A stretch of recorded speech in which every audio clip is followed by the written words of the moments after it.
Good morning, everyone. This is a report for Monday, the 26th of September, and a report for the Arkansas River. We're stoked that the fishing is still very, very steady on the Arkansas.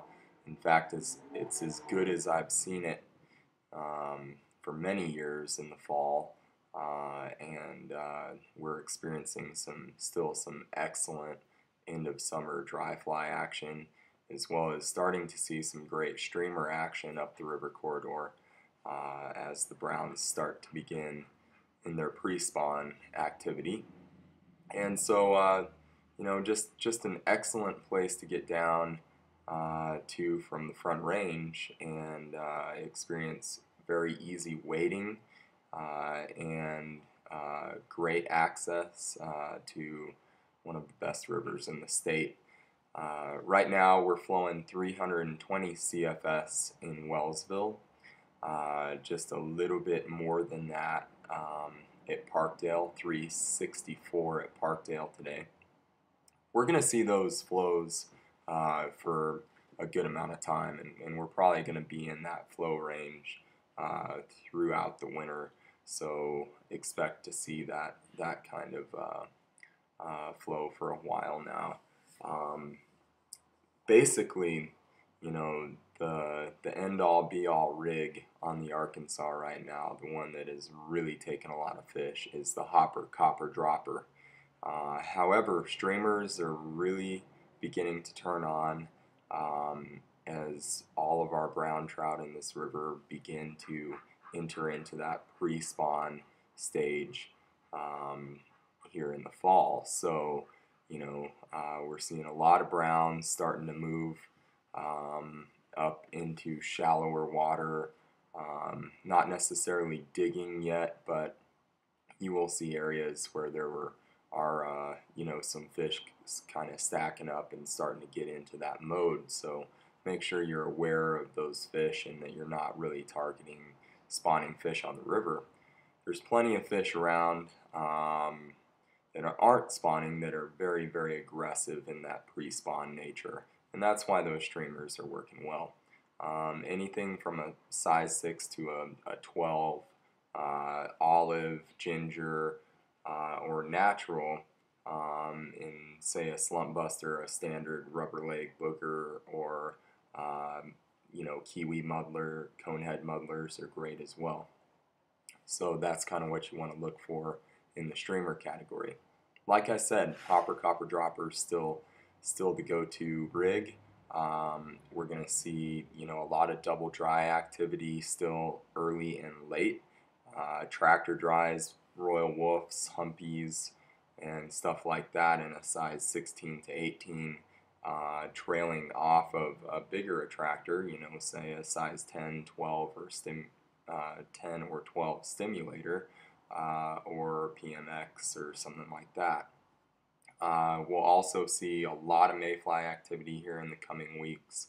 A lot of blue wings, a lot of betas. Red quills still kicking around a little bit. We'll see sporadic hatches of red quills for the next week or so. I would look for them to start to thin out here pretty soon. A couple patterns I'd like to go over.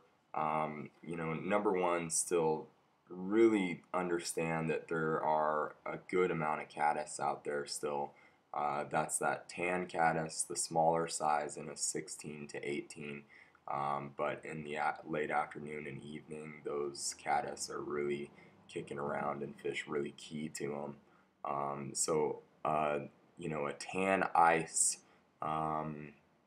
adult caddis is going to be my go-to pattern there in a size 16. An excellent pattern for that.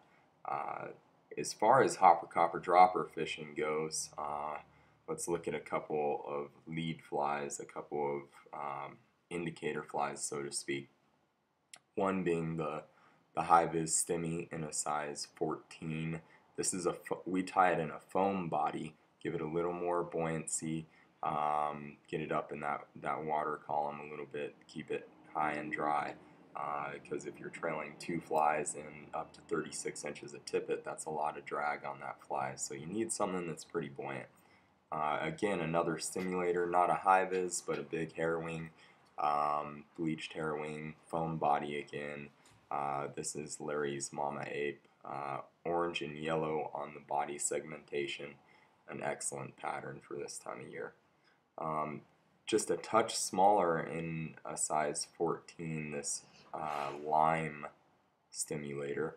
Lime and yellow, of course, great colors in the summer months, but this lime continues to produce this, the last few weeks. So great pattern to throw a double drop off of, or just a single dropper. So those are kind of my lead flies, my indicator flies. And then we go to the copper, okay, which can be a copper john, red copper john, standard copper john. We kind of stay away from the chartreuse this time of year, just not as productive as that copper color or red. But let's think outside the box here a little bit. A couple of patterns that we love to tie in this area that are not copper johns. The copperhead, just a super standard, easy pattern with quick descent eye stub, tungsten copper bead, gets down real fast. It is an attractor net, pure and simple, but really catches quite a few fish. That's in a size 16. And then our Red Thunder, Curtis Andrews,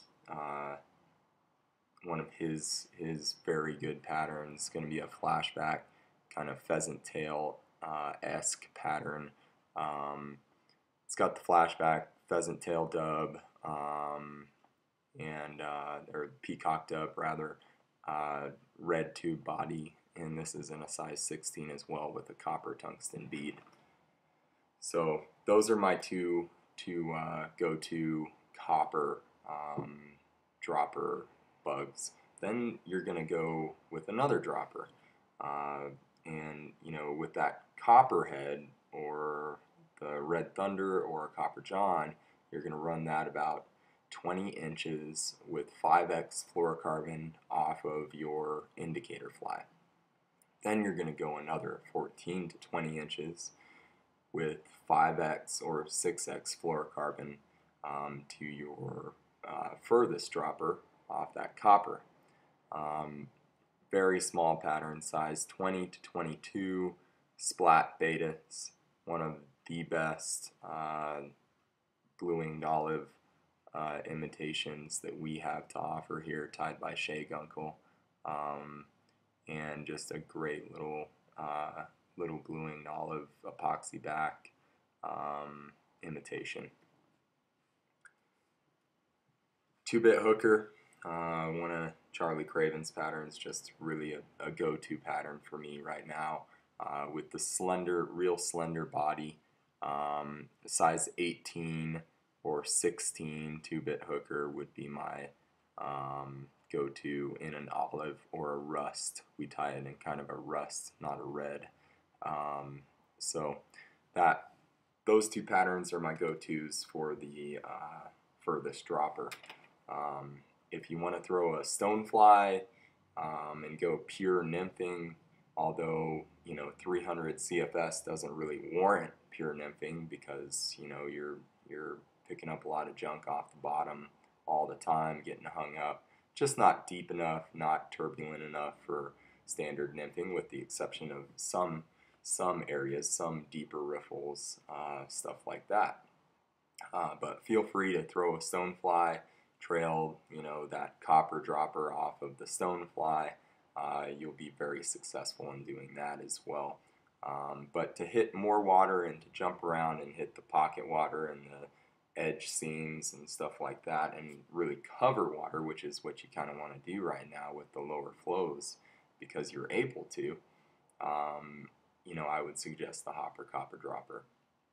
Or a streamer. You can cover more water than anything else with a streamer. So that's our report for the 26th of September. Thanks for watching. If you have any questions, feel free to call us directly here at the Fly Shop, 719-269-3474. If you have any other questions, feel free to email us, info@royalgorgeanglers.com or taylor@royalgorgeanglers.com. Thanks so much. Have an excellent day on the water.